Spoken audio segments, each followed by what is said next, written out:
Although we come to the ends of the road, I have been delaying trying to make this episode 8 season 2 Top Boy breakdown for a bit because I hate it. We love Netflix for dropping all the episodes at once, but then you binge it all alone like I did in the middle of the night, and then you're scrambling to share your appalled, your emotions, your sadness, your joy with others who might be sleeping. What's good, y'all? It's your good sister Erica Vane coming to you right here on Erica Vane TV with another Top Boy video, the final Top Boy video from season 2, or at least the breakdowns, because I still am coming with my character analysis. In this episode, we lose someone who I could not believe it, and we're going to deep dive into that, but I definitely have to do character analysis and do a few focus videos on specific plot points and storylines just so that we're clear as we head into season 3. Netflix, we're going to need a season 3, so go ahead and write that order right now. If you're new here, go ahead and hit that subscribe button and turn on your bell notification so that you don't miss out on any more of my Top Boy videos, as well as any updates that come with the announcements of season 3. Also, ericavane.com is available to you as a digital destination to keep you in the know on your favorite television shows, actors, and the characters that they portray. Make it one of your digital daily destinations so that you can stay up on everything that you need to know. Now, I thought that season 1 finale was crazy. Like, that is the thing that literally hooked me on Top Boy. The season was good. It was given. It was a little slow to start. The first 2 episodes, I was struggling. I was going back and rewatching because, you know, the Cockney, the British accents, the everything that was going on, I was just like, okay, I am losing it. I am not following. However, I hung in there, and by the time you get to the season finale of season 1, you are 100% hooked, and they deliver. They over-deliver in the most cinematic, amazing season finale ever. Well, at least that's until season 2 got here. There is so much action happening in this season, in the season finale to be specific. And at the top of this episode, Curtis decides to take everything up a notch and spray Shelley's nail bar, completely litters it with bullets. Now, it's easy to assume that she doesn't actually die in this moment. We actually get to see some people moving as they're running out. So it's clear that Shelley and Naomi are still alive. But Curtis definitely wanted to send a message, and send a message he did. He basically ruined her entire business just to send a note to Dushane that he still wants Lauren and he ain't going nowhere. He already asked nicely. The answer was no. So now it's a not so nice way. Now from there, we get to see a really iconic moment with Dushane and Sully sitting in the #1 cafe, taking a meeting with the dude who's supposed to set up getting Ruben taken care of while he's in prison.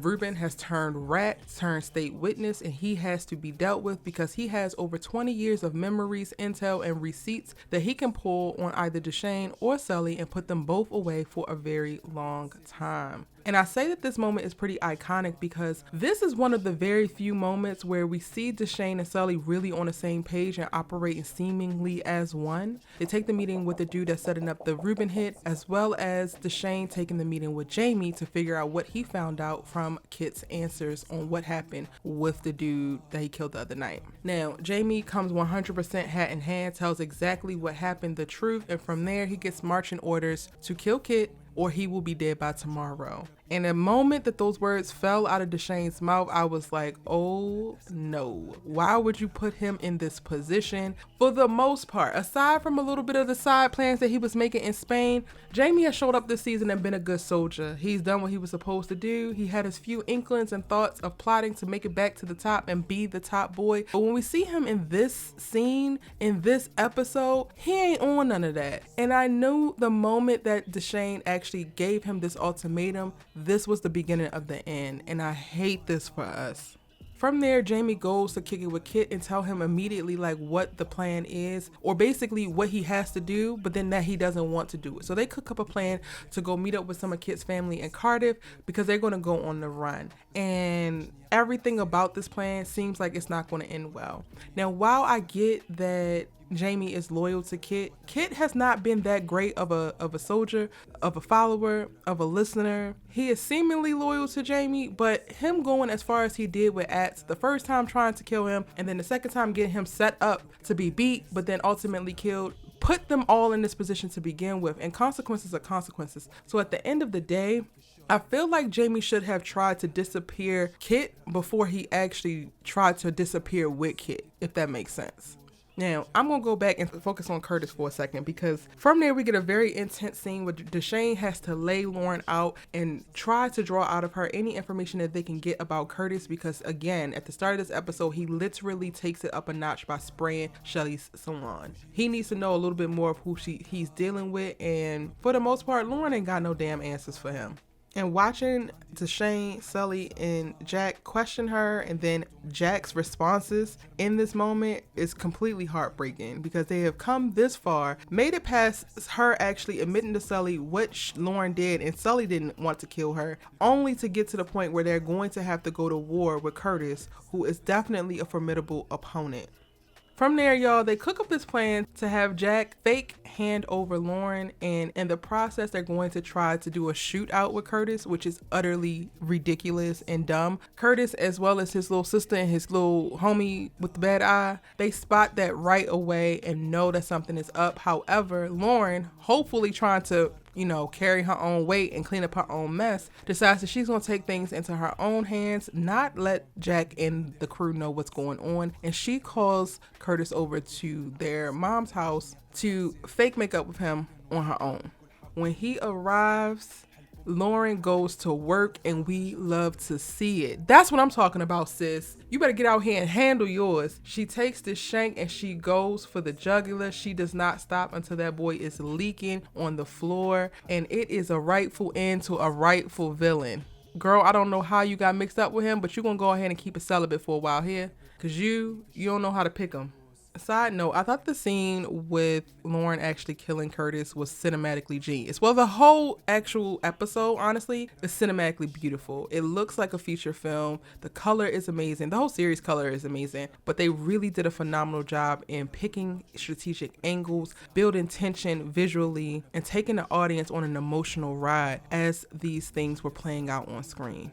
Now, while Lauren is over there handling Curtis, Jamie is trying to round up his brothers who have an attitude and are completely annoyed by the idea that they have to stop everything that they're doing and go on the run with Jamie. He doesn't actually let them know that it's because of Tick and what's going on with Ad, but they blame him and assume that it has something to do with his drug business, and of course kick up dust because of it. And speaking of the little brothers of Jamie, Steph cannot seem to stop getting into trouble, finding himself in precarious situations. Him and Tia attempt to sell the gun that she found to some bad men who ultimately try to take advantage of the fact that they are younger, forcing Steph to step up, point the gun at them so that they can narrowly escape. This turns into a beautiful chase sequence where Steph ultimately has to hide in this little faux garage and call Jamie for help. When you arrive at the end of the episode and then you think back on all of the events of the episode that happened between Jamie and his brothers, it really kind of sucks, because to find out, spoiler alerts, Sully puts a bullet in Jamie's head at the end of the episode. And then to know that the boys spent time kicking up dust, giving him attitude, and then ultimately calling them in to save him, but not actually spending time to just be with their brother, or better yet, listen when he told you to do something and now he's gone. I can only imagine the grief and the guilt that both Aaron and Steph are going to enter season 3 with. But what I will say is Jamie left the series as a man. He stood up for Steph, handled those boys that were chasing him. He tried to remain loyal to his best friend, Kit, but ultimately had to put a bullet in his head because he needed to choose his brothers over Kit, and did everything that he possibly could, made every sacrifice available to create a stable environment to support his brothers continuing to grow and thrive. And that has been his number one goal this entire series. I still cannot believe Sully killed him. Why, Sully? But we're going to talk about a little bit more of that later. When JAQ gets the call that Lauren has taken care of Curtis, she runs to her sister's aid, and it's so beautiful to see her getting her cleaned up after doing this kill. You know the drill. If you have been following these crime dramas for a while, you got to clean under your fingernails. We've seen Dushane do it, clipping his fingernails last episode, as well as get all spots of DNA off you. So we get a very intimate moment with the sisters doing this. With Sully taking care of Curtis's body and then sending over word to his sister that he ain't coming back and that she might not want to retaliate but just go on about her life, Dushane decides that he's going to take his part and go and meet up with Ruben and give it to him plain. So instead of plotting and trying to get him killed in jail, they come to an agreement where Dushane is going to be able to take care of and support Ruben's family on the outside, and Ruben's going to have to do the years and hold it down on the inside. Something that it doesn't seem like he's going to agree to in the moment, but ultimately he does. There's a bunch of loose ends that get wrapped up in this episode as Pebbles pops up to try to make amends to Sully for getting him kidnapped and beat within inches of his life by bringing Tosh to see him and giving him an opportunity to be able to spend time with his daughter.